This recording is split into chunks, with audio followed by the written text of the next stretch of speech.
dans quelques jours on ne dira plus donc de coronavirus au niveau du Sénégal. ñu ngi remercier bu baax le ministre de la santé et de l'action sociale monsieur Abdoulaye Diouf Sarr donc si bés bi xam ne tey dafa am solo si ñun coutume bi ñu ngi leen di nuyu bu baax wax naa ko donc dama ne ñu ngi remercier donc l'ONCAV l'ODCAV l'ORCAV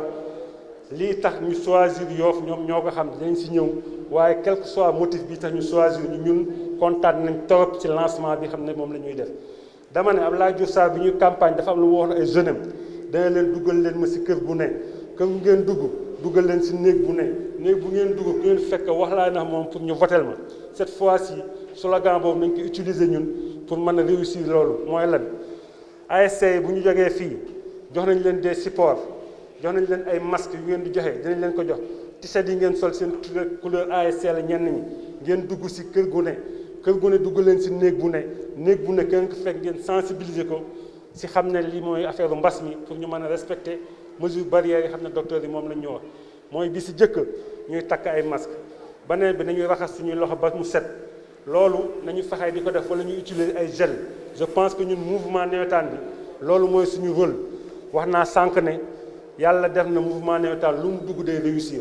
donc nañ fexey ba Abdoulaye Diouf Sarr le ministre de la santé ni mu uuloo le mouvement ba ci ñoom benn partenariat tey bëgg ni ñu ko defee Yoff di nga ko def si zone yëpp donc ñun nañ leen ko assurer ne ko dinañ dugg si sensibilisation yi ba xam ne tey jii bu ñu fa jógee ñoom ministère de la santé nañ sentir ne kat mbas mi wàññeeku na bu baax a baax wala sax mu jóge fi au niveau donc département parce que tey département bi gis nañ ne li fi nekkul si benn département donc ñun ñoo war a solo ñun ñoo war a jóg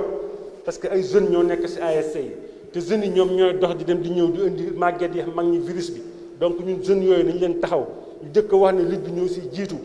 mooy li ñuy bañ nañ ko tere rassemblement yi ñu wax boobu géej nañ ko bàyyi loolu lépp jeunes yi ñoo koy def mooy football yi ak tout ba yàlla defal ñu sutura ba mbas mi jóge fex jàmm loolu la ñuy ñaan monsieur le ministre ñu ngi lay féliciter di la encourager di féliciter donc sa équipe yi xam ne ñooy liggéey parce que gis nañ ne depuis mbas mi ñëw ba léegi yaa ngi si xas tànk tuba yaa say équipe yal na leen si yàlla jàppale ba mbas mi jóge fi ngeen baal ñu wasalaam merci.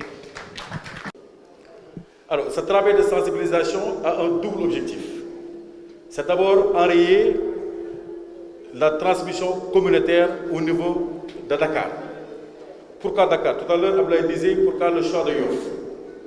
Quand on regarde aujourd'hui les statistiques au niveau national, on nous renseigne que 54% des cas de Covid sont dans le département de Dakar. Les 54% sont dans le département de Dakar. Et on va dire 74 à 75% dans la région de Dakar. Donc vous comprenez très aisément que l'épicentre de la maladie, c'est au niveau de la région de Dakar. C'est la raison pour laquelle les efforts doivent être d'abord menés dans le département de Dakar, qui a plus de la moitié des cas de Covid au niveau national. Alors, les ASC, comme vous le savez, c'est des acteurs communautaires majeurs dans les quartiers. C'est la raison pour laquelle le président Amadou Kane et l'ONCAV ont demandé à l'ODCAV de Dakar de déployer les moyens humains en mettant en place ce qu'on appelle les équipes de sensibilisation communautaire, ESC, qui vont remplacer en tout cas le temps de la pandémie les ASC pour combattre vigoureusement aujourd'hui la transmission communautaire, rompre la transmission communautaire. Et vous pouvez le faire. Les ASC aujourd'hui sont les acteurs majeurs qui peuvent le faire. Parce qu'ils connaissent le quartier, ils connaissent les habitudes, ils connaissent véritablement tous les aspects sociologiques liés à leur existence sociologique dans le quartier. C'est la raison pour laquelle le choix de ces ESC au niveau de l'ODCAV se justifie par justement cette connaissance des quartiers, cette volonté, cette détermination, cette énergie que les jeunes du Nawetan ont dans le quartier pour pouvoir ensemble vaincre cette chaîne de transmission. C'est la raison pour laquelle justement l'appel qu'on peut lancer aujourd'hui, c'est qu'on y mette véritablement une volonté. Qu'on ne déçoive pas le ministre, qu'on ne déçoive pas l'ONCAV, qu'on ne se déçoive pas nous-mêmes. Nous avons une obligation de résultat. Ce n'est pas aujourd'hui une fête ou bien juste une cérémonie, après le temps de la cérémonie, on reste chez nous. Il faut que les gens se déploient de manière engagée, de manière déterminée, de manière volontaire, pour qu'ensemble, on puisse de manière pédagogique dans les quartiers, fexe ba nga xamante ni mooy mbas bi génn ci Sénégal véritablement ñu ngi remercier bu baax ministre bi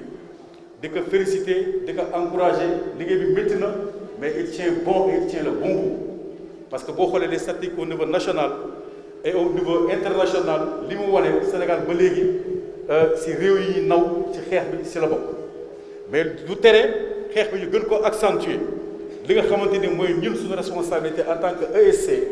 mooy ñu dugg si koñ yi ñun ñoo xam koñ yi ñu ñoo xam gox yi ñu ñoo xam habitudes yi fexe def une sensibilisation responsable nit ñi di respecter les gestes barrières di surveiller le port de masque obligatoire su ko defee ñu mën a rompre la transmission communautaire Sénégal mën si génn si jàmm. Il est temps de rompre la chaîne de la transmission communautaire loolu defe naa ñun jeunes yi ñoo si war a taxaw ñun lañ siy xaar donc vraiment ñu ngi leen di lancer un appel pour ñu gën a jógaat taxaw parce que koor yi gis nañ mobilisation bi amoon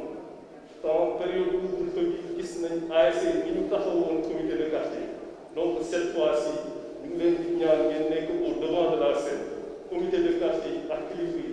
ñëw en appoint vraiment ñu rompre cette chaîne de transmission là parce que fi mu jëm vraiment doy na waar te on tient vraiment à préserver ñi nga xamante ne ñoom suñu kilifa yu bàyyi si kër donc loolu la ñu amoon si kàddu yu yëkkati. les moins jeunes parce que dañuy dugg ci lieux yi yëpp am na ay lieux yoo xam ne xale yu jigéen ñi ñoo ci gën a jekk am na yeneen lieux yoo xam ne xale yu góor yi ñoo ci gën a jekk am na yeneen lieux yoo xam ne ñu xaw a mag tuuti ñoo ci gën a jekk jongante bi ci foo ak ree mais dañu war a fexe tax corona ci suñu koñ bu ko defee ñu fexe ba ku nekk ci ñun sàmmonteeg geste barrière bu ñu sàmmonteeg geste barrière yi nga xam ne noonu la waa Kër Docteur digle mu ñu fexe ba mu dugg ci jikko yi bu ko defee non seulement corona dina fi jógee mais beneen feebar bu nu rek corona du dugg ci réew mi. may wax ne tamit ñun ñu fi daje tey damay profité ci lancement bi parce que tey dañuy def lancement protocole boo xamee ne ministère de la santé daf ko am ak l'ONCAV pour ñu ànd xeex ba mbas mi génn ci réew mi donc li ñuy def fii ci Yoff journée de lancement nationale ma ciy profité pour lancer aussi un message pour l'ensemble des ASC de la région de Dakar pour wax ne dañu war a xas maanaam dañu war a def serment ñu xas wax ne lépp lu ñu mën a def lépp lu ñu digoo ak ministère bi dinañ ci taxaw dinañ ko def ba mbas mi reculer ci Sénégal yëpp mën nañ ko am nañ compétence yi am nañ capacité yi. Le ministre des Sports m'a demandé, Monsieur le ministre, de vous adresser ses chaleureuses félicitations et ses encouragements pour le travail remarquable que vous êtes en train de réaliser à la tête de ce département dans le cadre de la lutte contre la Covid-19. Et cela conformément aux directives et aux instructions de Monsieur le Président de la République. Vous êtes en train de faire un travail appréciable, reconnu par tous les Sénégalais. Et aujourd'hui, il s'agit d'approfondir cette lutte par la sensibilisation, par l'éducation et par la formation. Vous avez choisi l'ONCAV, qui est un organisme affilié au ministère des Sports, mais qui est un organisme transversal, qui est partout, mais également qui investit tous les secteurs d'activité du gouvernement, c'est connu. L'ONCAV va donc faire ce travail de sensibilisation et je suis sûr que ce travail va donner l'estocade finale à ce combat contre la Covid-19. may nuyu Yoff Yoff nag dafa nekk dëkk bu mag moo tax bu ma fiy jël kaddu dama tàmm njëkk a nuyu cosaanu Yoff may jël nuyoo bi di ko teg ci loxo jaraaf Dudu Mbeng mu joxal ma ko frais yi joxal ma ko jàmbur yi joxal ma ko magu Yoff tegal ma ko aussi ci loxo imam ratib mais joxal ma ko APEX aussi parce que Yoff dafa am nu ma bindoo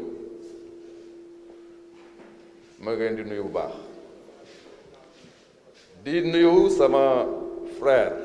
représenté fi tey sama xarit monsieur le ministre des sports Matar Ba parce que li ñu def tey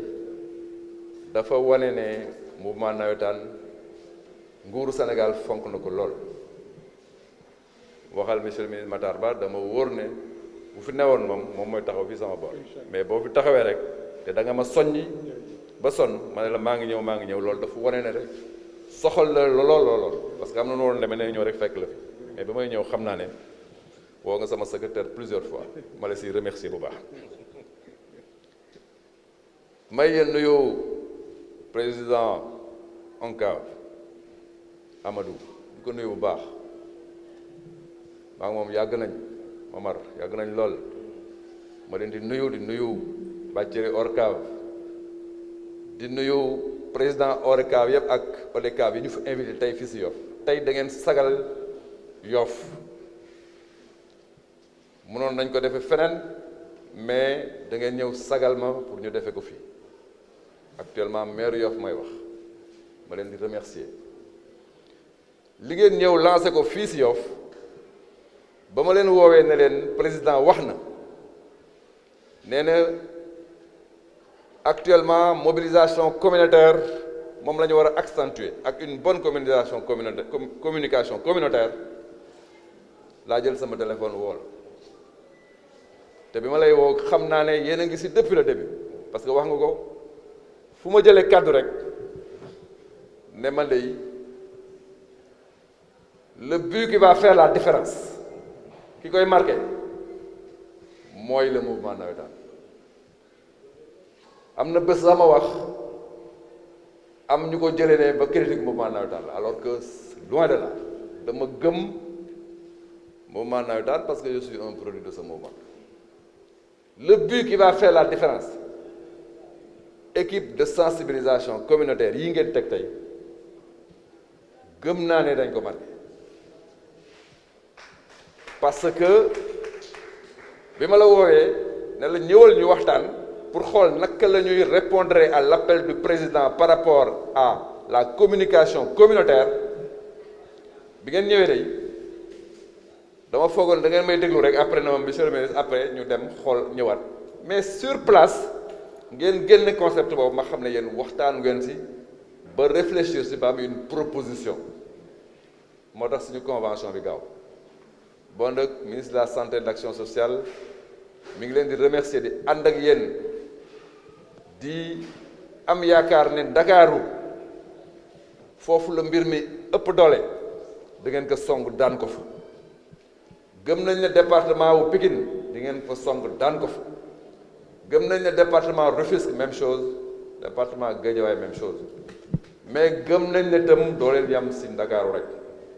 di ngeen ko song Louga di ngeen ko song Ziguinchor di ngeen ko song Kaolack di ngeen ko song fépp fu mu nekk pour que ESC yi dugg si kër yi dugg si néeg yi wax ak nit ñi pour que corona bi ñu génne ko Sénégal bon donc monsieur le président man day kontaan naa mais sama xel dal na bi ngeen wàccee si terrain bi lépp loo xamante ne nag yéen a ngi koy sumb ëllëg maa ngi leen di demander ngeen boole si désormais la dimension sanitaire parce que actuellement santé dafa yëngatu rek dëkk bi yëpp taxaw bon dëkk association sportive et culturelle la xaw ma nu ngeen di toogee en laboratoire ba am si lu ngeen si dugal mu ngi santé si biir pour que bu ngeen di compétir dans l'avenir moo am une dimension sanitaire importante parce que les ESC là corona bi du dem rek ngeen tas ko bu corona bi demee da ngeen koy bàyyi si biir ASC ñu ànd ak la direction de la prévention di liggéey pour que Sénégal jëm kanam maa ngi leen di remercier